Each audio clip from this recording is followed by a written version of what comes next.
개발자들이 만드는 명품 세탁수선 리셀 마켓. 안녕하세요. 저는 명품 패션 케어 플랫폼 민트하우스를 운영하고 있는 민트멤버스 주식회사의 장고든입니다.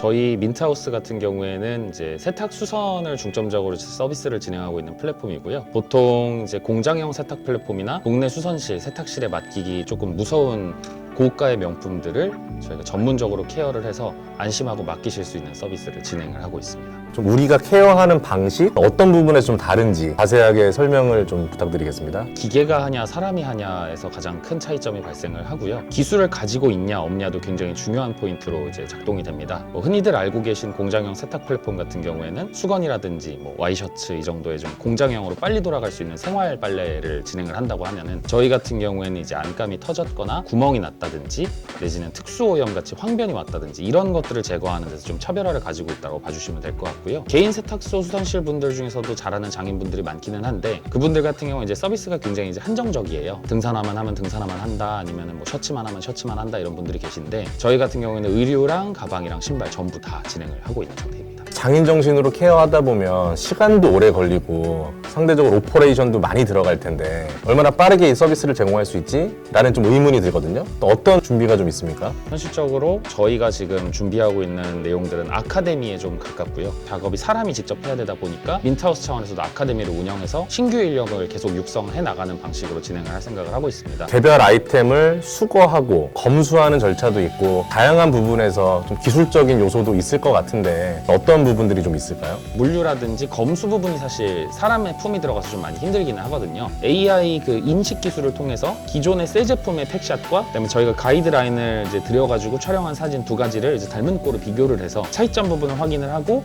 적합한 세탁 수선 서비스 내역을 안내를 자동으로 드리고 견적까지 안내를 드리는 서비스를 좀 준비를 하고 있고 개발 과정 중에 있습니다. 그래서 테스트를 해봤는데 신발 같은 경우에는 차이점을 찾아내는데 정확도가 거의 한 후반에 70%까지 끌어올려져 있는 상태라 가지고 나중에는 24시간 상담센터가 가동이 되기 때문에 신발 관련된 부분은 저희가 크게는 B2B AS 유명 신발 브랜드들 대상으로도 AS 부분에서 OEM 서비스를 할 것으로 좀 기대를 하고 있습니다. 그런 브랜드들은 기존에 어떤 AS, CS 측면의 솔루션, 부서 이런 것들이 잘 구축이 왠지 되어 있을 법도 한데 회사들이 갖고 있는 문제 요소, 불편한 점들이 있는 겁니까? AS라는 부분은 어떻게 보면은 막아도 본전, 막지 못하면 손해인 영역이 많거든요.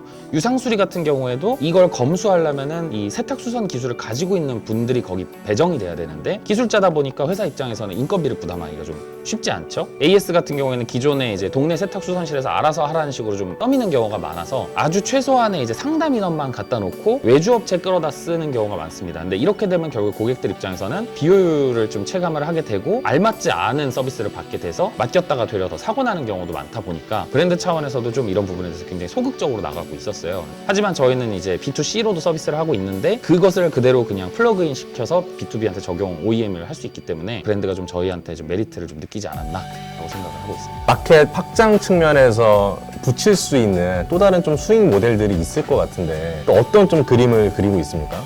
저희는 좀 아이러니하게도 패션 기술자 분들도 계시지만 핵심 인력들은 대부분 개발진입니다. 그래서 저희가 궁극적으로 노리는 거는 민트하우스는 세탁소나 수선실은 아니고요. 기존에 잘하던 세탁업체와 수선업체를 인큐베이팅하고 브랜드 애그리게이터라는 단어들이 많은데 개인 사업자로서 한계치에 봉착하신 분들이 지금 대한민국에 꽤 많으세요. 이런 부분을 저희 기업단에서 좀 끌어올려가지고 부스팅 해줄 수 있는 역할을 위해서 저희는 사스 모델을 좀 많이 준비를 하고 있습니다. 세탁수선업자분들께서도 가장 고민인 게 이제 접수라든지 고객 상담 이쪽에서 굉장히 많은 비용을 사용하고 계세요. 기회비용을. 저희가 이미 개발해 놓은 것들을 이제 개인 사업자 대상으로 구독 모델로 시킬 수 있기 때문에 그런 부분에 대해서 부가 비행도 저희는 좀 기대를 하고 있습니다. 우리 회사가 이렇게 만들 수 있다라는 어떤 큰 그림이 있다면 좀 이야기 좀 부탁드릴게요. 제가 바라는 거는 딱 하나인데요. 전 세계에 명품 브랜드는 몇 개 없습니다. 브랜드는 많죠. 근데 기업으로 따지면 몇 개 없거든요. 루이비통, 모에헤네시, LVMH, 구찌, 발렌시아가, 생로랑을 가지고 있는 케링그룹. 이 두 개 기업에서 케어라든지 리페어 관련된 워런티 비즈니스는 저희가 다 독점했으면 좋겠다. 그 생각을 좀 가지고 있습니다. 그래서 루이비통 매장을 가도 민트하우스로 갈 수밖에 없고 민트하우스를 써도 민트하우스로 가고 그래서 명품이라든지 이제 한정판 패션 소비를 하시는 분들은 결국 케어 리페어 맡기려면은 민트하우스밖에 답이 없다라는 입지를 좀 다지고 싶어요. 그게 저 입장에서는 좀 엔드골입니다. 모든 명품과 한정판 제품의 가치를 보존하는 민트하우스가 되도록 하겠습니다.